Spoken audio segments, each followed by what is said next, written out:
लोगों ने यहाँ तक पढ़ा था, ठीक है।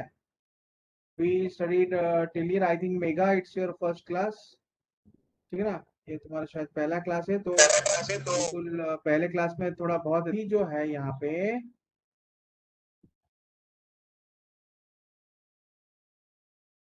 अभी जो यहाँ पे है ना कि हुआ क्या है। Suppose in that case I will find out when a body is projected upward with some initial velocity u, if for that case I find out the time of light, if for that case I calculate what is the time of light,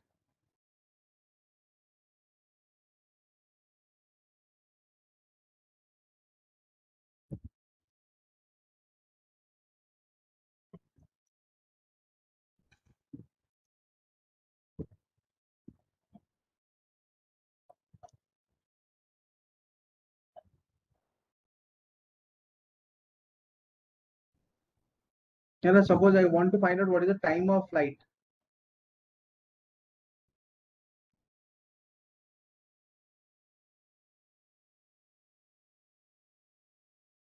ठीक है ना। अगर हमें time of light निकालना है then what we can do. तो time of light के लिए क्या होगा कि ऊपर तो we we are throwing it upward with some initial velocity u, let's say we are throwing it upward with some initial velocity u, let's say we are throwing it upward with some initial velocity u, ऊपर गया,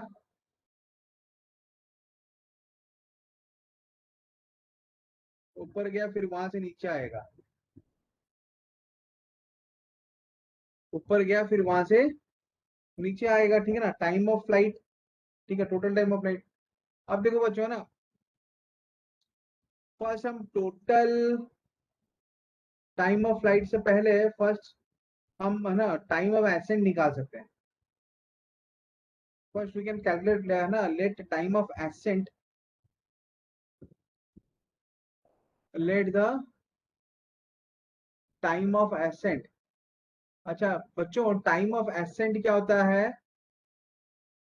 time taken to reach maximum height, time taken to reach maximum height. So what is time taken? That is time taken to reach maximum height, है ना। Let's say that is equal to b t1, है ना।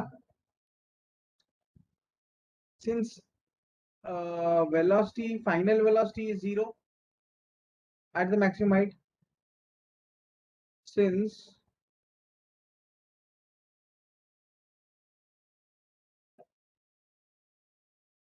final velocity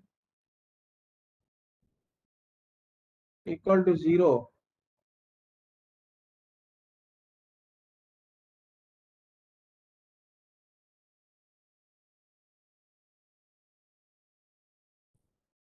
at maximum height, since final velocity equal to zero at maximum height, मान लो कि अगर final velocity zero है maximum height में,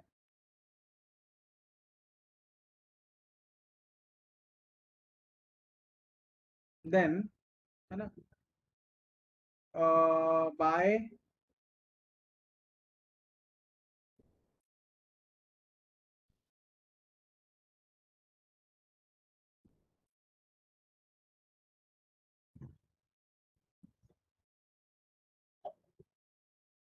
first equation of motion,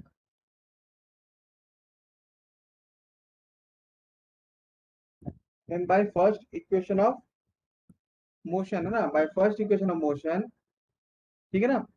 I can say that what is that first equation of motion, v equal to u plus a t, final implies final velocity zero, initial velocity u, what is acceleration due to gravity, u ऊपर जा रहा है, मतलब u क्या है, initial velocity का direction मैंने upward लिया, ग्रेविटी का डायरेक्शन डाउनवर्ड है, तो एक्सीलरेशन ड्यू टू ग्रेविटी है ना, एक्सीलरेशन यहाँ पे माइनस जी होगा into time taken is t1, क्योंकि मैंने टाइम ऑफ एसेंट को लिया है t1, ठीक है ना। implies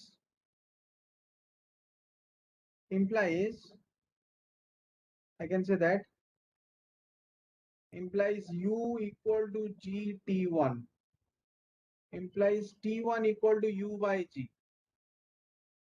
है ना। सो टाइम ऑफ एसेंट, है ना बच्चों, समझ में आ रहा है। सो टाइम ऑफ एसेंट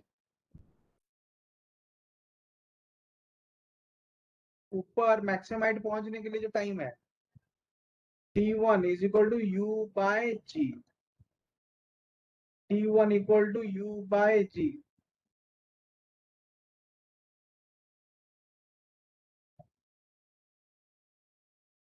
बच्चों समझ में आ रहा है।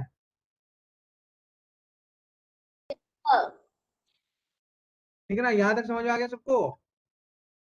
Sir. Yes Okay. Sir.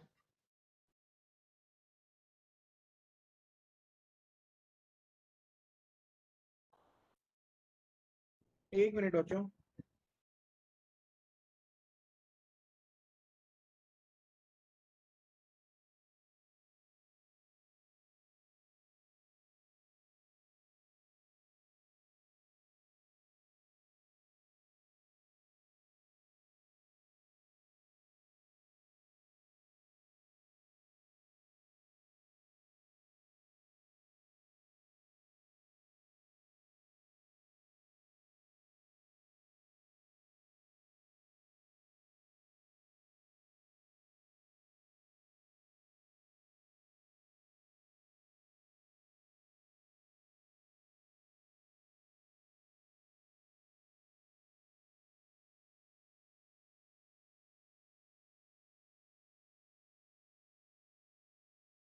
Sir आपकी आवाज नहीं आ रही।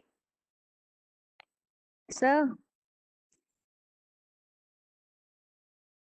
Hello sir. हाँ बेटा। सर आपकी आवाज नहीं आ रही थी। अब आ हाँ, रही है। अभी आ रहा है ना। Yes sir. There is some Vishal Kumar who is requesting to annotate the shared content.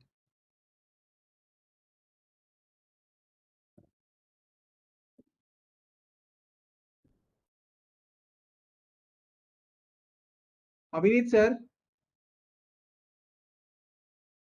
Okay, time of descent. So what is time of descent? Time taken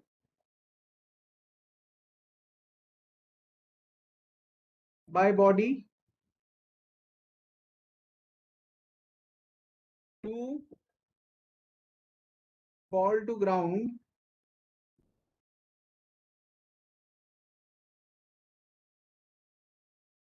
from maximum height. From maximum height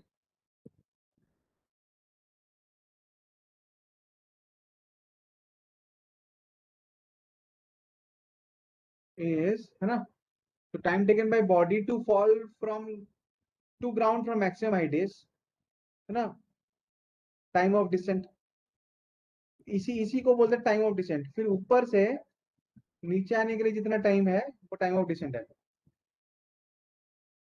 let it be t2।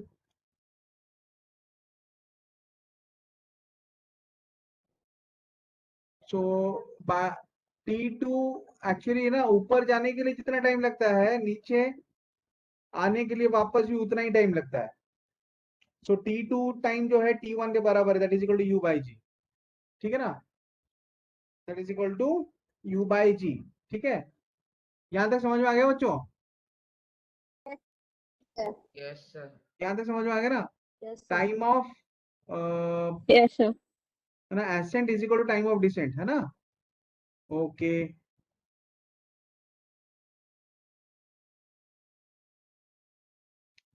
तो फिर उससे हम आएंगे time of flight में। तो फिर उससे मुझे मिलेगा time of flight,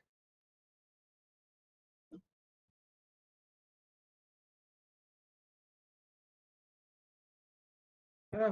so basically what is time of flight.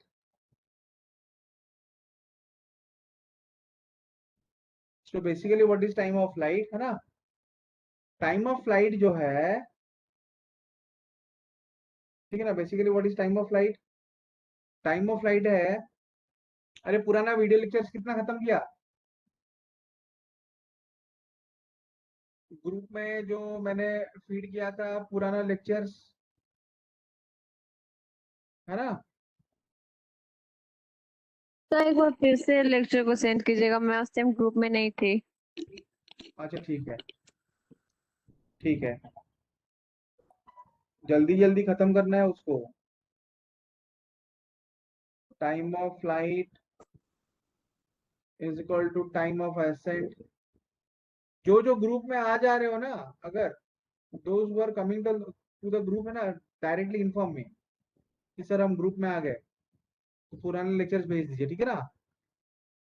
अगर अभी तुम लोग में से कोई ग्रुप में नहीं है, जब ग्रुप में आ जाते हो, ठीक है ना, तो मुझे इन्फॉर्म कर लो। Time of flight is T, that is equal to time of flight is T, that is equal time of ascent is T one, time of descent क्या है टी2, टी, ये time of ascent u by G, और ये भी u by G, है ना?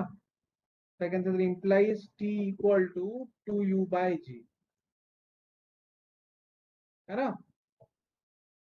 Now we can discuss about alternate method. ये समझ में आया? Time of flight is 2u by g. Yes sir.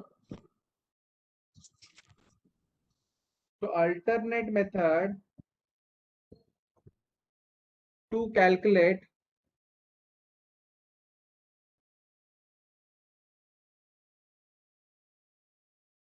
time of flight.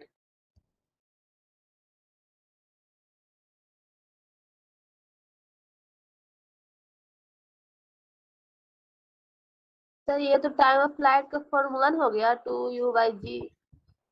हाँ, ये फॉर्मूला हो गया।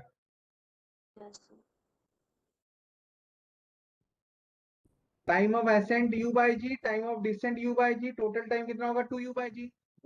Next is we can calculate alternate method. Now we can use the alternate method to calculate time of flight. अब हम alternate method use कर सकते हैं time of flight को कैलकुलेट करने के लिए, है ना? So what is the alternate method to calculate time of flight? That is, alternate method में बता रहा हूं मैं क्या होता है कि लेट से अगर बॉल को ग्राउंड से ऊपर हमने प्रोजेक्ट किया, लेट से ball is projected from ground in the upward direction and again comes back in the downward direction और आके गिर गया, ठीक है ना? ऊपर गया, फिर नीचे आके गिर गया, ठीक है ना? तो इनिशियल वेलोसिटी था u, initial velocity was u, ठीक है ना? अब बात ये है ना, if I use s equal to ut plus half it square by second equation of motion,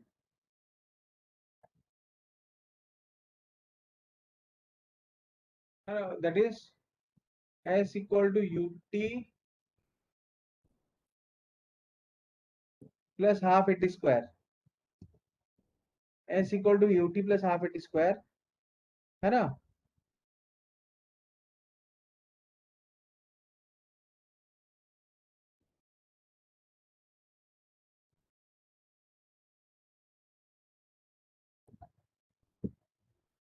s equal to ut plus half it square ना? नेट डिस्प्लेसमेंट कितना होगा? What will the net displacement? Net displacement हो जाएगा 0. Yes, sir. Net displacement is 0. Initial velocity is u into time of flight is t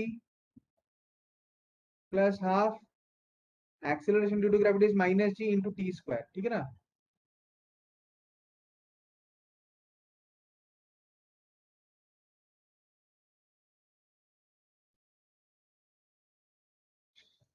ठीक है ना?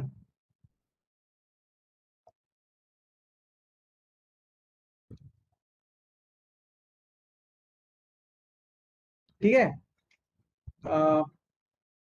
implies u equal to half gt implies time of flight t is equal to 2u by g। ठीक है ना? Time of flight मतलब क्या है? जितने टाइम में वापस सेम पॉइंट को ना वापस बॉल लौट के आ जाता है ना, सेम पॉइंट को, सेम पॉइंट ऑफ प्रोजेक्शन को और सेम लेवल को, हॉरिजॉन्टल लेवल को, जितने टाइम में मतलब है ना, जो भी प्रोजेक्टेड बॉडी है, जो भी बॉडी को हम ऊपर प्रोजेक्ट करते हैं, उसको जितना टाइम लगता है एग्जैक्टली है ना पॉइंट ऑफ प्रोजेक्शन तक वापस आने के लिए, है ना, जो टाइम लगता है उसी को टाइम ऑफ फ्लाइट बोलते हैं। तो सेकंड इक्वेशन में मैंने क्या किया, नेट डिस्प्लेसमेंट यूज कर लिया। बॉल ऊपर जा रहा है फिर नीचे आ रहा है, तो उसका नेट डिस्प्लेसमेंट क्या है? 0। ठीक है ना? Net displacement is 0, initial velocity u, acceleration due to gravity है, लेकिन वो इनिशियल वेलोसिटी के ऑपोजिट डायरेक्शन में है। इनिशियल वेलोसिटी अपवर्ड में है, acceleration due to gravity downward direction में है। तो इनिशियल वेलोसिटी को मैंने पॉजिटिव लिया है, तो इसका मतलब है acceleration due to gravity should be treated as negative. ठीक है ना? Is that clear? सबको समझ में आया? Yes, sir. Okay, very good, Yes, very sir. Good. Okay. Sir, hmm acceleration due to gravity negative में क्यों है? क्योंकि वो डाउनवर्ड की तरफ आया है। नहीं नहीं नहीं, ऐसा नहीं है। देखो बेटा, एक मिनट, एक मिनट।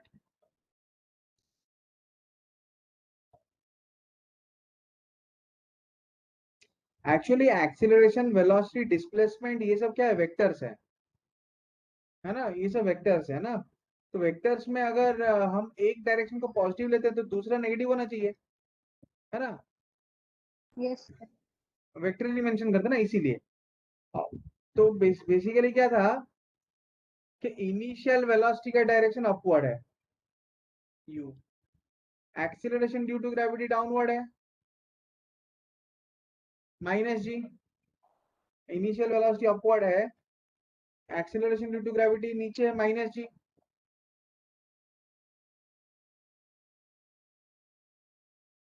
है ना? So if initial velocity is in the upward direction, acceleration due to gravity is in the downward direction। ठीक है ना? अगर इनिशियल वेलोसिटी अपवर्ड डायरेक्शन में है, acceleration due to gravity downward direction में है, तो अगर ये पॉजिटिव है, तो अगर इसको मैंने पॉजिटिव लिया तो ये नेगेटिव हो जाएगा। ठीक है ना? तो उसके हिसाब से बॉल जो है वो वापस आ रहा है उसी हाइट में, है ना? तो उसके हिसाब से क्या होगा, if I am using s equal to ut plus half at square implies 0 is equal to ut plus half into minus g into t square। ठीक है ना?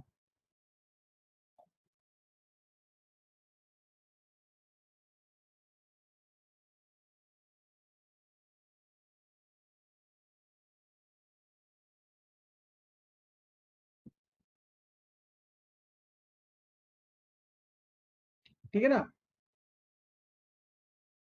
फिर मान लो बॉल ऊपर गया,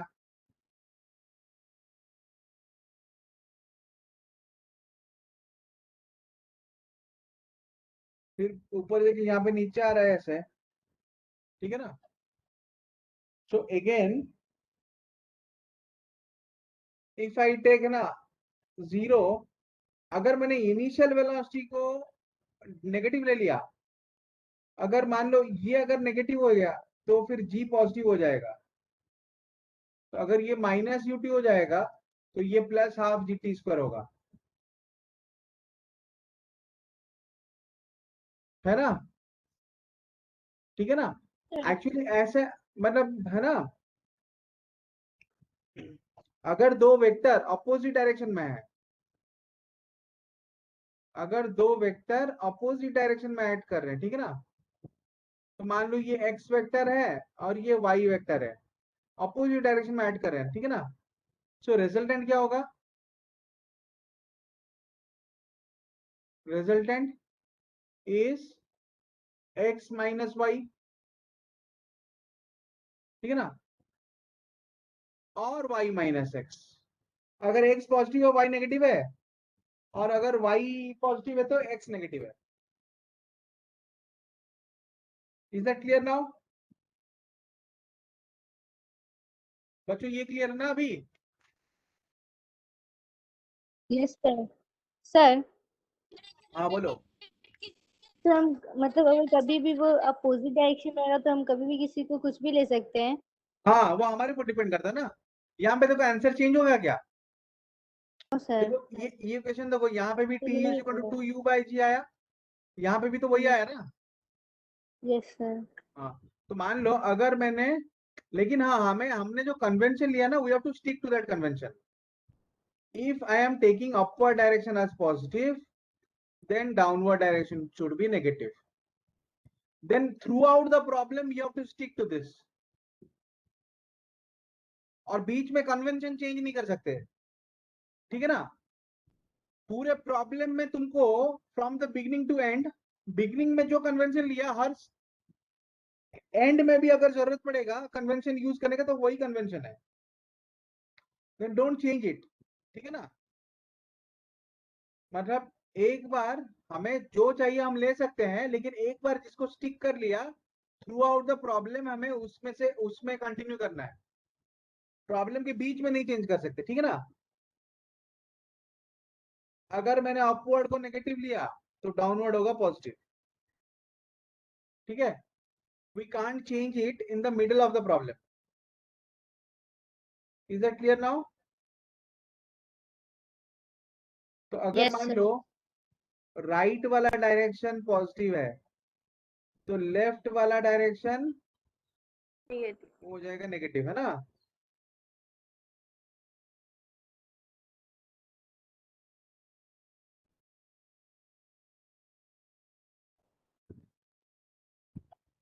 फिर मान लो यहाँ पे आ गया ना, यहाँ पे बेटा अगर राइट वाला नेगेटिव है तो लेफ्ट वाला हो जाएगा positive. Basically these are sign conventions, ठीक है ना। ओके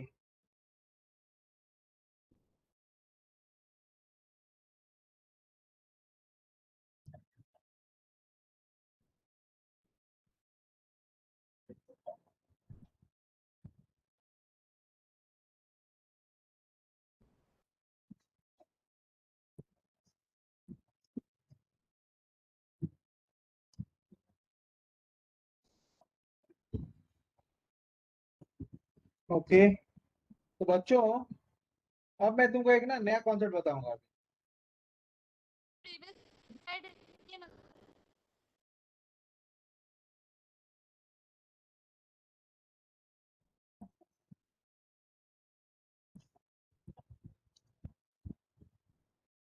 तो अभी ये नया प्रॉब्लम में क्या हो रहा है,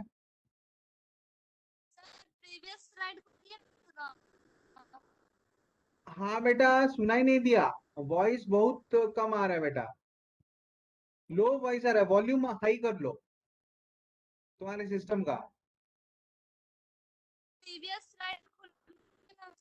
अच्छा प्रीवियस स्लाइड,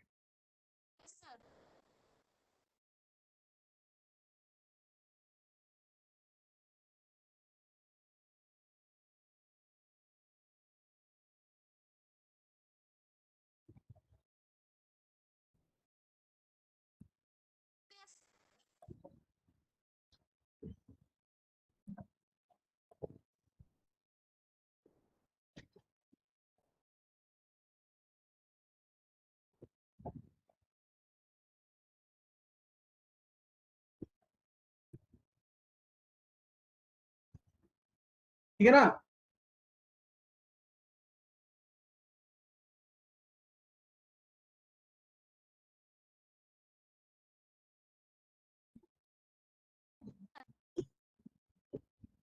ओके बच्चों,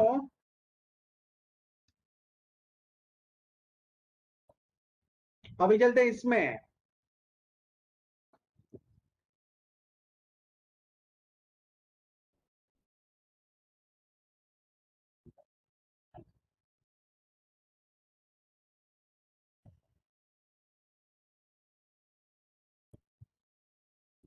हम्म, इसमें क्या है, ठीक है ना, कि अगर मान लो, हाँ अच्छा पहले तो एक छोटा सा प्रॉब्लम बनाते हैं पहले। Let us first solve a very small problem based on this.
अरे नहीं मिल रहा है, रुको रुको रुको बता।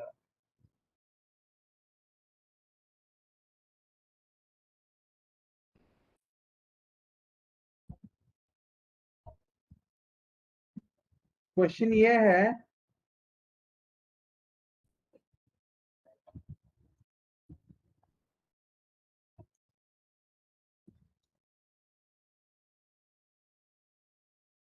ball is projected with initial velocity 50 meters per second, ठीक है ना।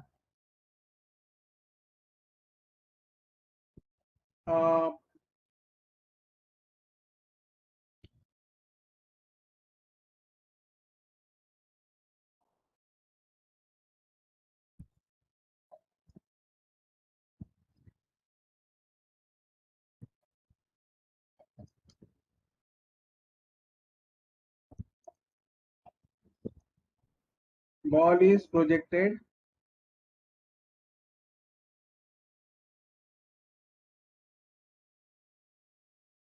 with initial velocity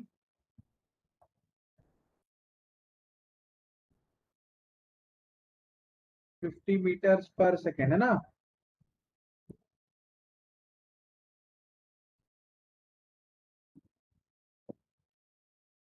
Calculate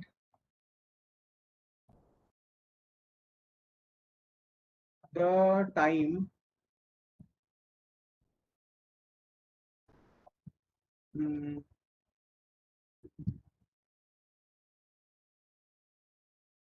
after which it comes back 5 meters per second. Sorry, sir, 5 seconds. to ground, ठीक है ना।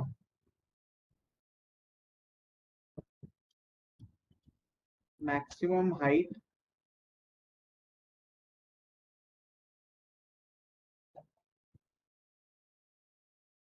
है ना, times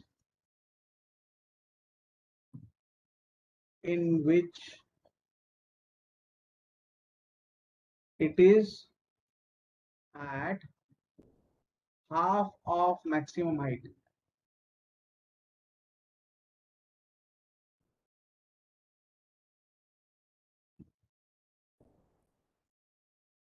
in which it is half of maximum height. चलो find out कर लो क्या क्या है, सर जी को कितना लेंगे? किसने आंसर निकाला? इनिशियल वेलोसिटी है ना बच्चों, सबको समझ में आ रहा है ना? क्वेश्चन सबको समझ में आ गया? अमीशा, अनीशा, आयुष, दीपिका, इकरा, इशिका, खुशी, मेघा, नंदिनी, नंदिता। एक्सीलरेशन को 10 लिख सकते हैं ना? हाँ 9.8 10 का ले सकते हैं, 10 you can take acceleration value to be 10। Shruti, Sneha, Sudhanshu, Swayam, Shubham, Shweta, Shekhar, Shatakshi, संभावी, किसने आंसर निकाला जल्दी बताओ? साक्षी, राजेश्वरी, प्रीति, प्राजक्ता।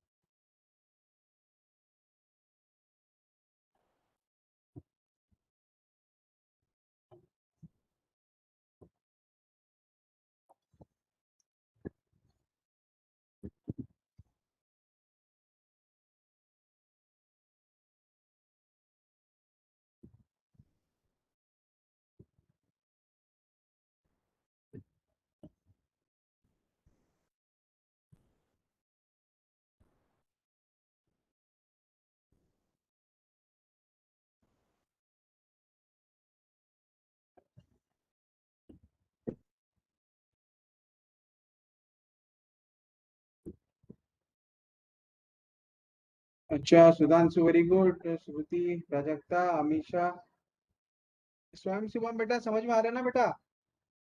Yes sir. ओके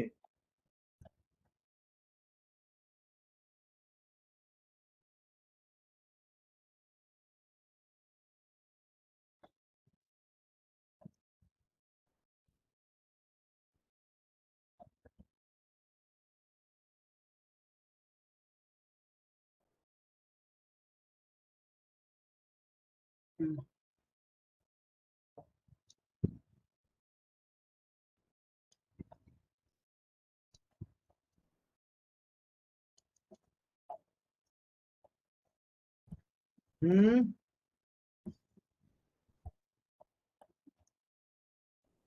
अच्छा अच्छा देखो time of light t is equal to 2u/g 2 into 50/10 10 seconds. Option A का आंसर आ गया। ऑप्शन बी का आंसर क्या होगा?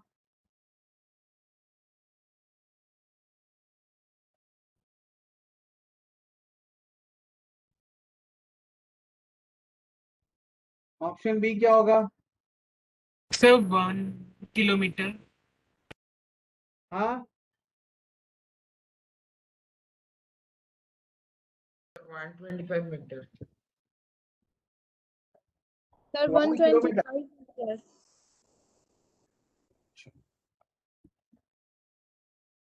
मैक्सिमम हाइट, अच्छा मैक्सिमम हाइट एच मैक्स 25 कितना होता मीटर। है? u² / 2g that is equal to 50 into 50/2 into 10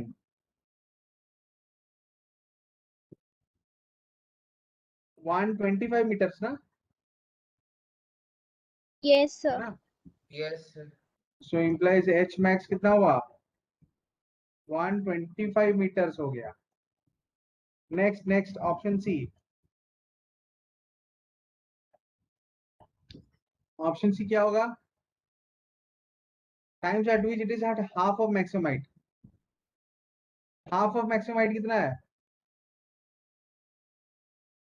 H max by 2 is equal to 62.5 metres, है ना? implies by second equation of motion, by second equation of motion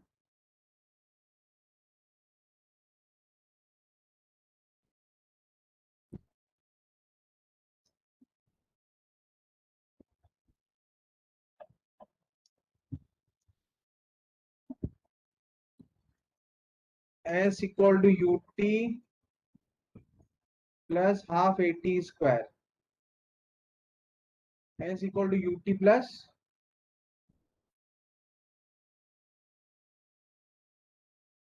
half 80 square है ना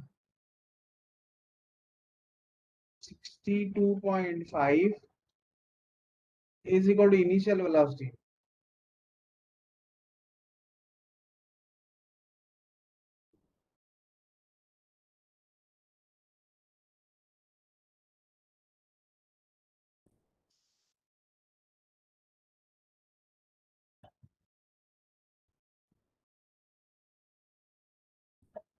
Initial velocity is 50 t minus 5 t square. ठीक है ना? अच्छा बच्चों 10 t square minus 50 t minus plus 125 equal to 0. ठीक है ना? 2 मल्टीप्लाई कर लिया मैंने बच्चों, तो ये हो जाएगा 100 t, सॉरी. ठीक है ना? फिर मैं क्या करूंगा, 5 से डिवाइड कर लूंगा, तो 2t square minus 20t plus 25 equal to 0. ठीक है ना? 2t square minus 20t plus 25 equal to 0. ये आ रहा है.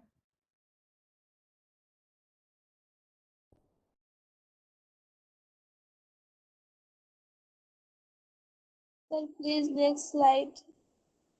Previous slide.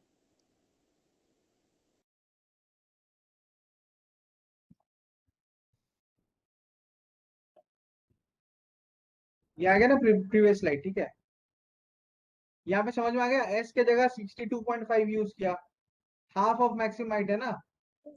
इनिशियल वेलोसिटी 50 है, ग्रेविटी डाउनवर्ड डायरेक्शन में है, इनिशियल वेलोसिटी तो अपवर्ड था, उसको पॉजिटिव लिया तो ग्रेविटी हो गया नेगेटिव.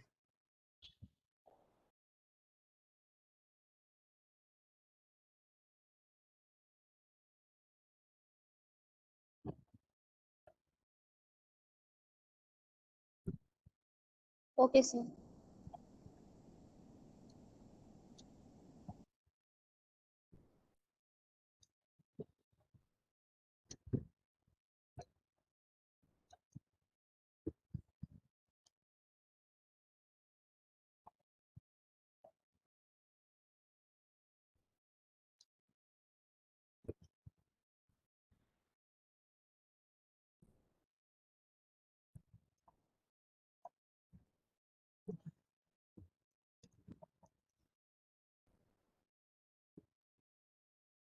Equal to 0. ठीक है ना? अच्छा ये इक्वेशन है, तो टाइम हम यहां से कैसे निकालेंगे, है ना? Use discriminant method. ठीक है ना? जो minus B plus minus B मतलब 20 plus minus under root of B square 400 minus 4ac, minus 4ac मतलब 200 है ना, by 2a.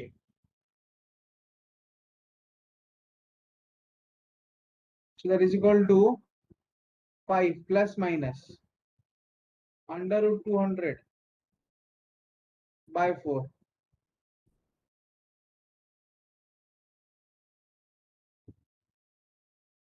t is equal to 5 plus minus ये जो अंडर रूट 200 है,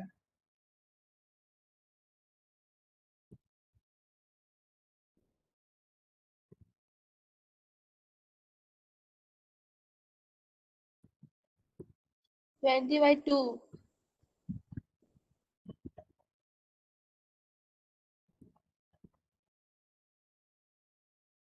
है ना, implies t is equal to 5 plus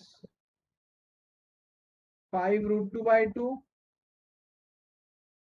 and t equal to 5 minus 5 root 2 by 2.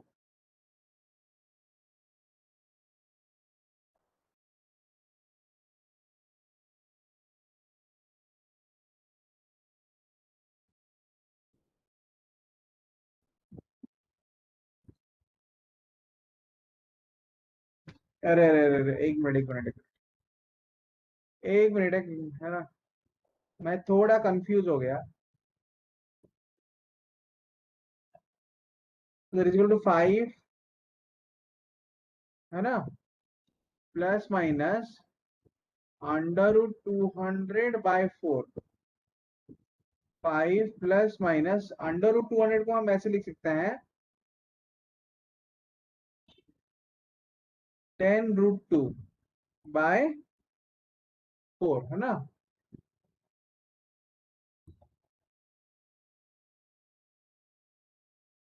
implies t is equal to 5 plus 5/2√2 है ना,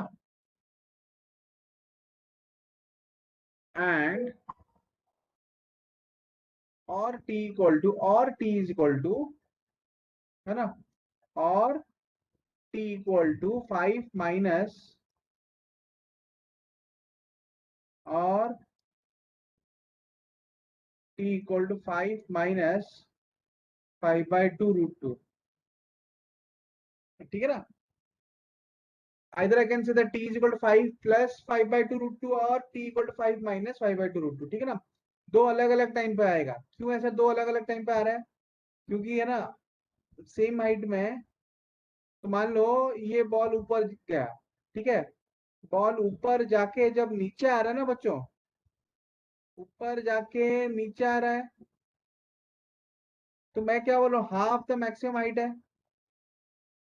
तो ये हो गया हमारा मैक्सिमम हाइट एच।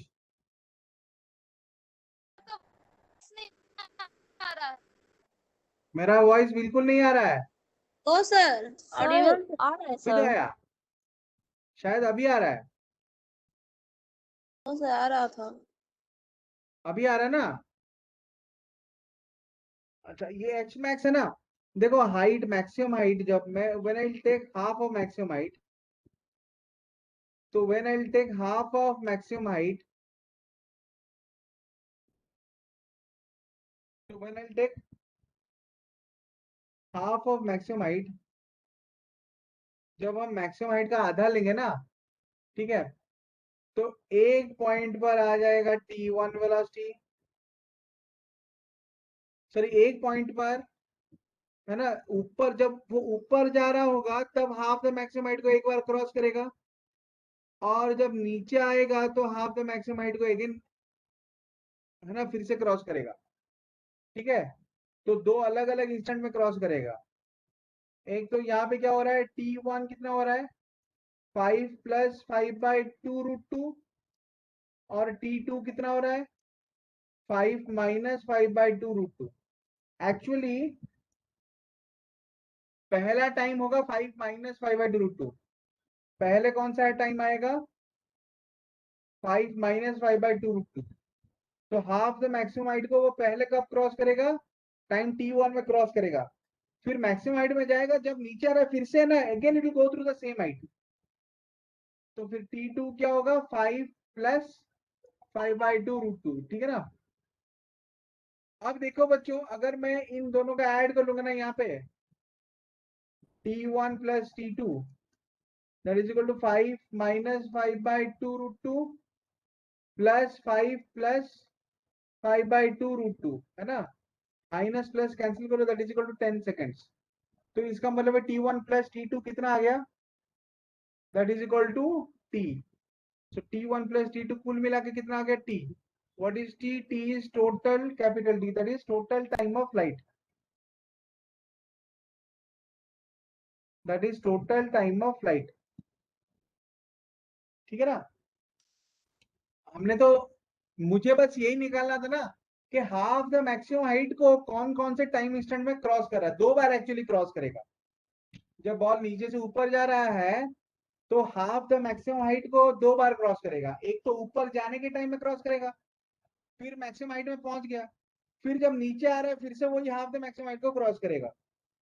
अब जो जो इंस्टेंट में टाइम इंस्टेंट में वो हाफ द मैक्सिमम हाइट को क्रॉस कर रहा है ना, जो जो टाइम इंस्टेंट में वो हाफ द मैक्सिमम हाइट को क्रॉस कर रहा है, तो उन दोनों को अगर ऐड कर लोगे, then you'll get the time of flight. When you add them, you'll get the time of flight.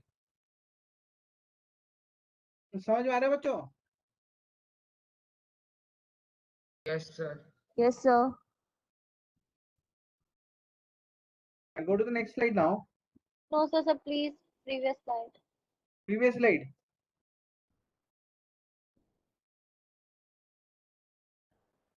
Here is the previous slide.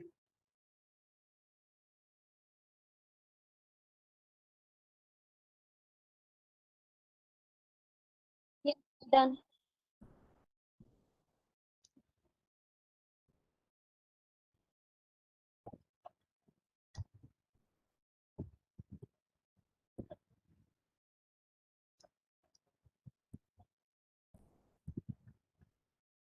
अच्छा देखो बच्चों,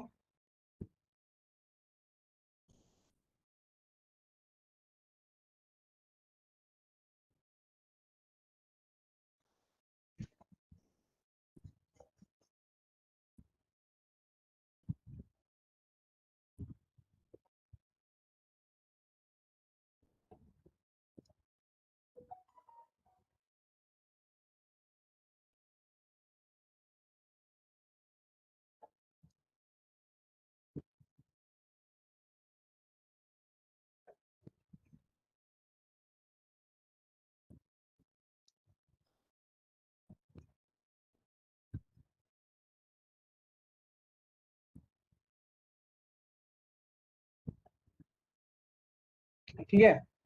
तो बोलने वाला बात ये है, मैं जो बोलने जा रहा था कि अगर बॉडी जब हम प्रोजेक्ट करते हैं वो ऊपर जाता है, ऊपर से फिर मान लो नीचे आ रहा है ना, ऑब्जेक्ट है ना, मान लो ऊपर से जब नीचे आता है, ठीक है ना, if you take any particular height, तो मान लो तुम कोई भी पर्टिकुलर हाइट एच ले लो, तो बॉडी जो है वहां से दो बार पास करेगा। एक तो ऊपर जाने के टाइम में पास करेगा, नीचे आने के टाइम में पास करेगा। समझ में आ रहा है ना? जब हम बॉडी को ऊपर उछालते हैं वो ऊपर जाता है, फिर ना ऊपर जाने के बाद फिर नीचे आके गिर जाता है, ठीक है ना? तो जब ऊपर जाता है फिर ऊपर जाके नीचे आता है, कोई भी पर्टिकुलर हाइट उठा लो, you can take any particular height, then it will actually pass through the particular height two times.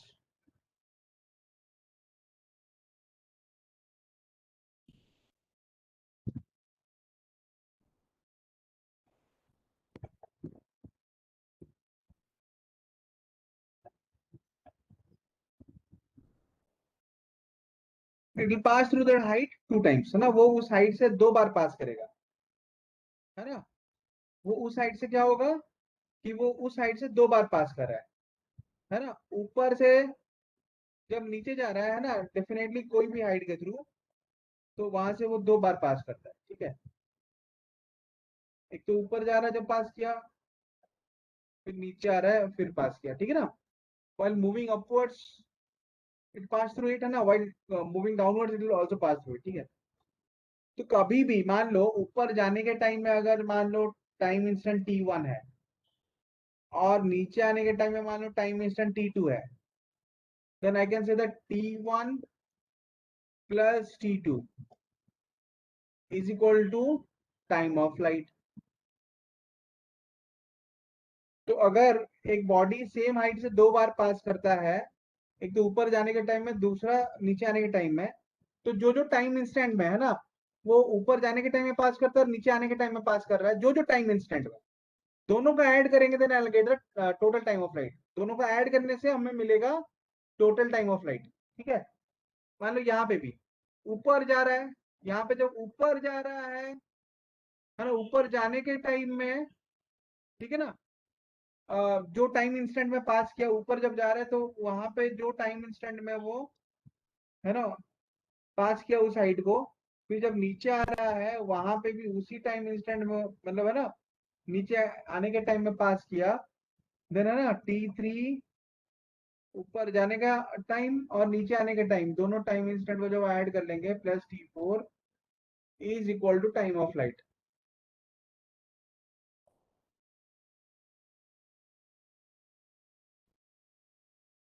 Is equal to time of light.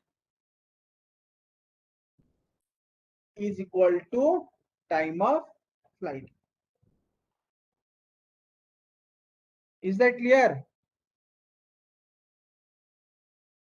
Yes, sir. Yes, sir. Okay. ठीक है ना? Okay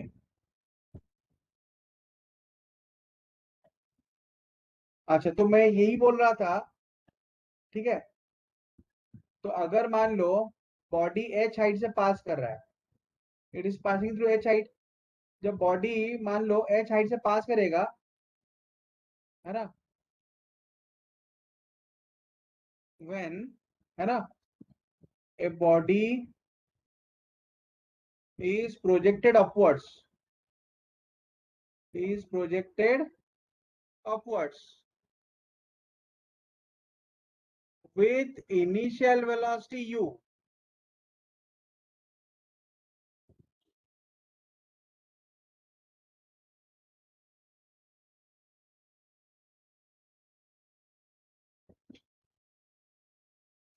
when a body is projected upwards with initial velocity u,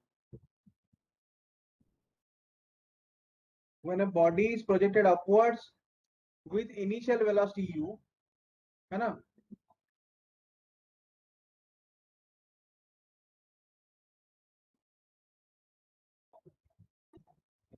and it passes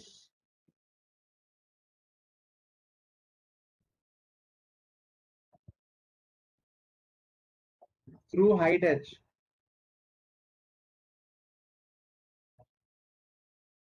then h equal to ut minus half gt square by second equation of motion, है कि नहीं? ठीक है ना, implies half gt square minus ut plus h equal to 0, implies t is equal to u plus minus b square u square minus 4ac minus 4 into half g into h by 2a by 2 into half g, ठीक है ना, then that is equal to u plus minus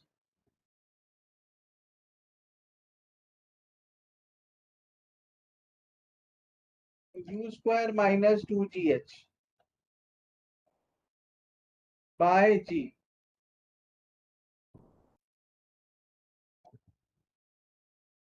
implies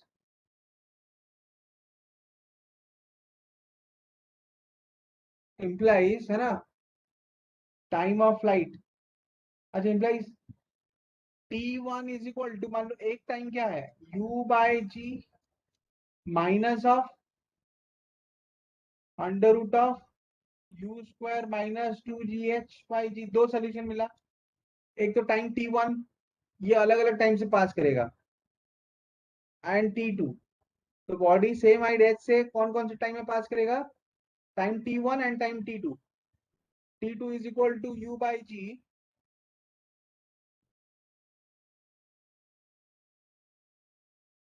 t2 equal to u by g minus of, sorry, plus of u square minus 2gh under root by g plus, ठीक है ना, अच्छा, ये दो अलग अलग टाइम पे, है ना, तो t1 comma t2 are two different time instants, are two different time instants when the body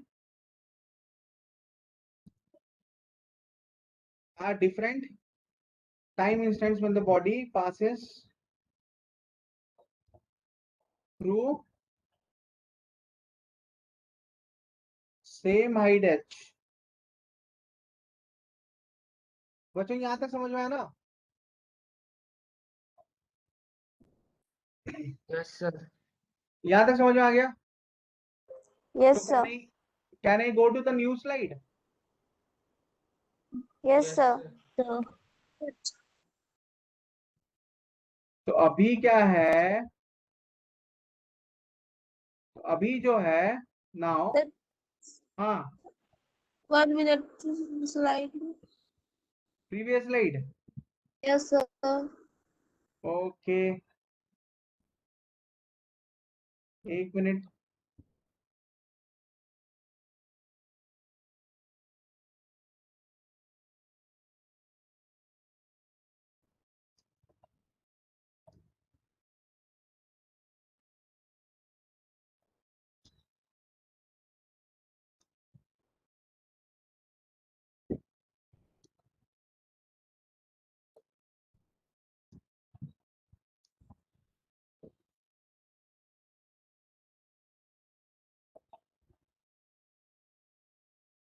ये है,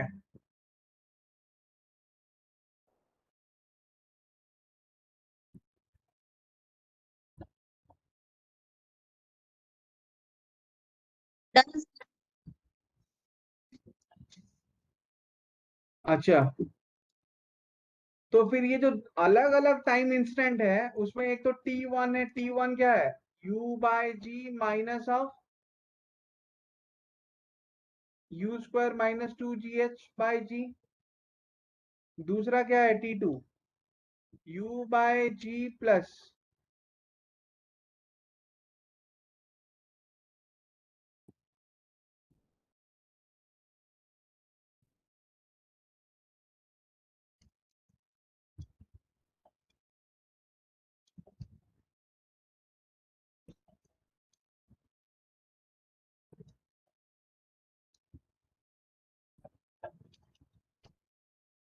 T1 plus T2 is equal to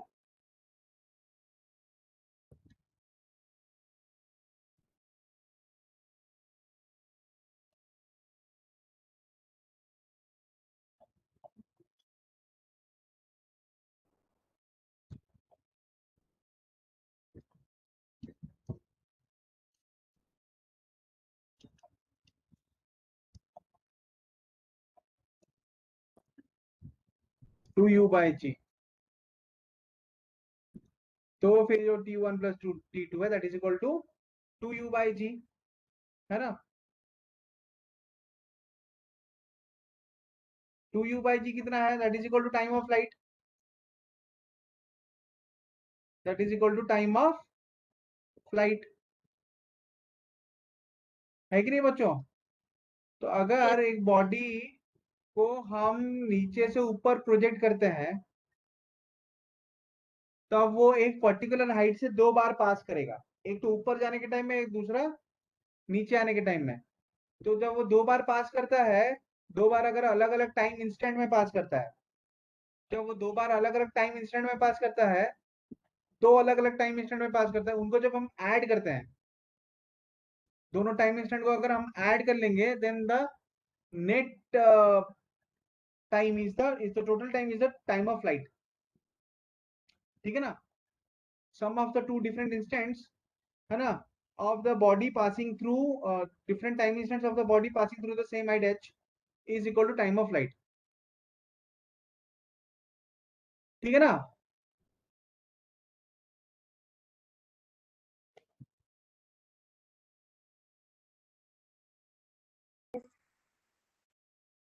yes.